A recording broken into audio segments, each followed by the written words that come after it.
Welcome back. We are back at it. You saw before, or if you saw the previous video, I've been working on getting these not floor pans, getting these seat risers modified, ready to fit in. I had to, on the passenger side, adjust where that flange lay, and you can see all my shiny metal there. Had to make some adjustments here to get it able to fit flush. And then on the front, on the driver's side, had to adjust as well. Some of that was just because of the shape of the floor stamping. Some of it was probably on this side, especially how I installed the floor. Probably could have been a little bit cleaner or test fit before I went. But regardless, here we are. We have the bulk of the modifications done on the seat risers. I still need to do the little tabs on this one. That's a little less critical. Yeah, so I think next steps, I'm gonna take these out of here, and I still have welds that I need to grind along. Once you install these, obviously you can't get underneath. So I'm gonna clean up all of the weld areas, and then where I welded the floor into the rockers here, clean up underneath and get everything primed. And then along the seam, I'm going to apply seam sealer because obviously I can't do it once this is in place. The plan for this weekend is to get everything prepped underneath and all the landing areas prepped to receive the seat risers, and then get these seat risers welded in. Let's get at it. Okay, this is the passenger side. I don't know if you saw in the time lapse, but I got the back tab welded up here along with the front tab, and I got those the welds ground flat. On the back sides, they're completely going to be hidden inside the structure. I am not worried about getting those flat. I got them flat enough to where they wouldn't interfere, and I could see that I didn't have any gaps in my welding, but I'm not going to make those perfect and pretty, just enough to yeah, get them a little flat. But hopefully you can see all the way around, we are flush up against the floor pan. The lighting might be a little tough, and I just have the one little clamp there and the clamp on the side from what we saw last go around, just so it keeps that shape of the floor. This, besides prepping the inside and the surrounding areas, as far as welding and metalwork, I am calling the passenger side seat riser good to go. I'm really excited. I'm gonna go see what I have left on the driver's side to fit up. I don't think it's very much, but let's go ahead and hop over there and see what we're working with. Okay, I am over on the driver's side, and we are doing really good. There's the gap here. We've talked about that in a previous video. Not freaking out about that. That's the shape of the floor. And actually that's kind of that reflection right there. You can see that dark spot. That's where the floor kicks back up and it meets from there onward. So I'm not worried about here where it's not actually meeting flush. We're gonna weld up to, it's gonna be great.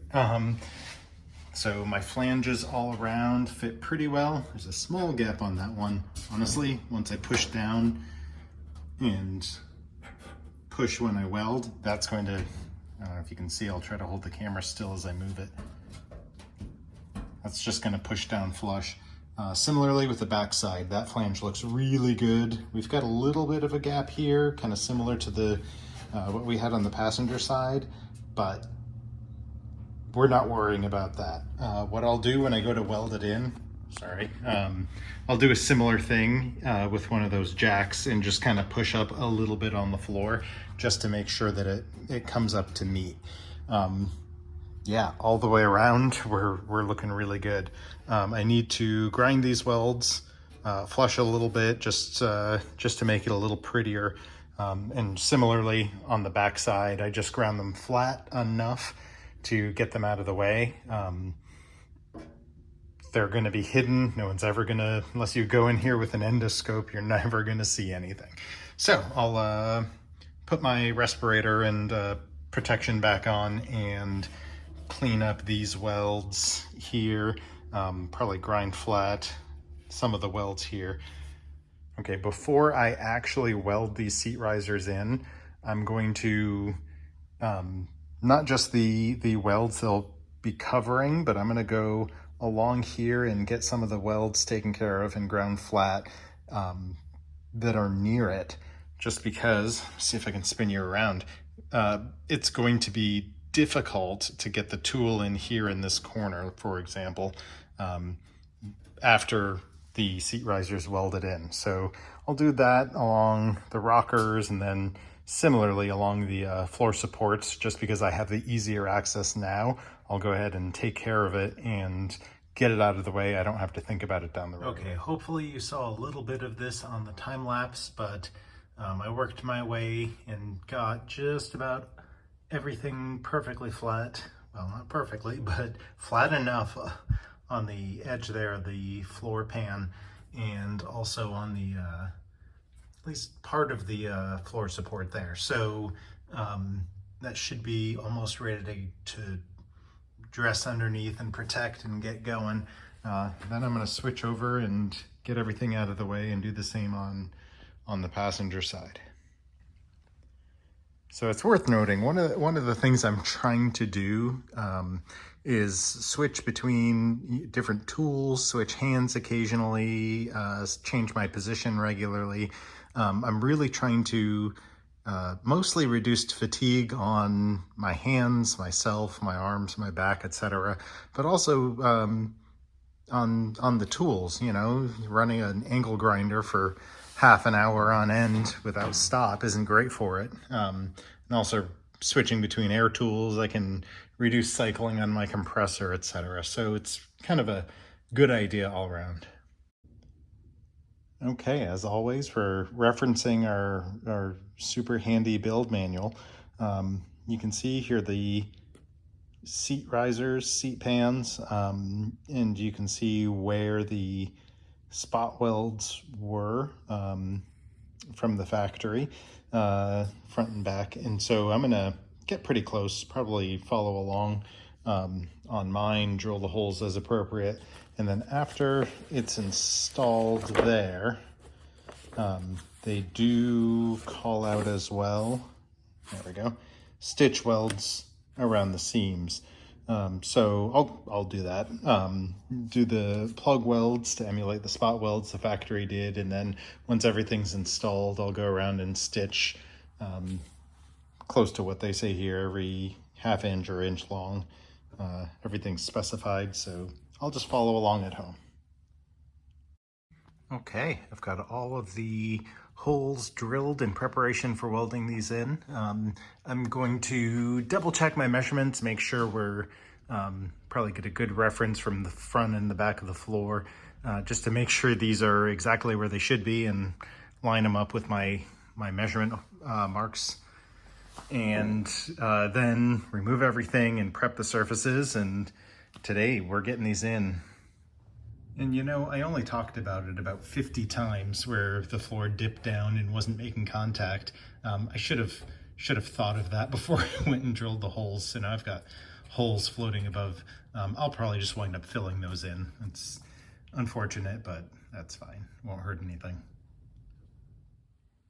Okay, I got both seat risers prepped to weld in. They came with weld-through primer, which is actually pretty good protection from the factory, but any places that were scratched or whatnot, I went ahead and scuffed and put a self-etch on there, and then put additional weld-through primer on the welding landing spot. So these are both good to go. Over here in the car, did a similar thing. I scuffed up the EDP coating and put a self-etch on there just for anywhere that's been, you know, broken through the coating. And you can see my splotchy weld-through primer. I actually just ran out. The can got me all the way around. You can see it started spattering at the end.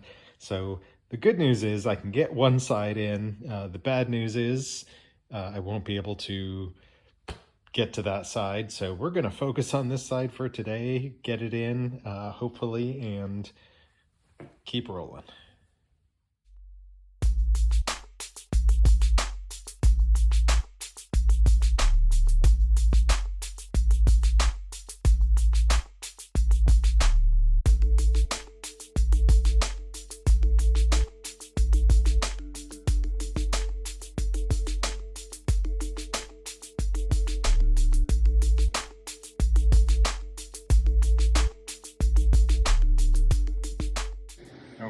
we are fully welded in. Forgive the background fan noise. I have an exhaust fan going to get the fumes out. Hey, I wanted to mention, I've been playing with welding settings and someone suggested slowing down my wire speed just a hair. And I did that. One thing that's interesting, we can do a side by side almost, just how raised this weld is compared to how flat this one is. Maybe a little too flat. And then similarly back here, you can see a more raised one that I did before, and then with a slightly slower speed, that's almost flush. So I'll try to remember who, go see who posted the comment, and maybe I can do one of those YouTube cards. We'll see. But thank you for that. That was a really good suggestion. I really like how this turned out. Yeah, I'm really excited. This is fully welded in all the way around, and we're flush up against the rocker there.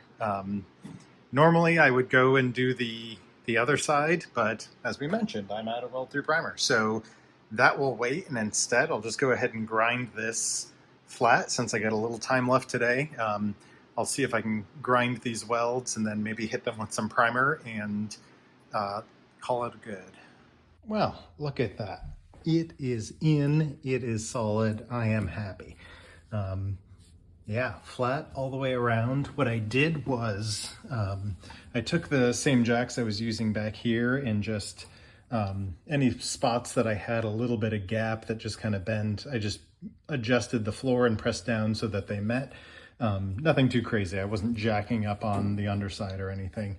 I had two welds here. You can see the porosity I had in them. I might touch that up when I go around and do the stitch welding, or I might honestly just leave it. We will see. But I, excuse me, I went and shot a little bit of just primer on there. I don't know when I'm coming back to this side, so that'll protect it. Easy enough to just come back with lacquer thinner and clean it off if I need to weld up anything else. But I am super happy. I wanted to get both of these in, but instead I got one in and grounded and touched up. So still good progress. I'll knock out the other one when I get more weld through primer. All right, if you're still with me, I appreciate it. Thank you so much for watching, and stay tuned for more.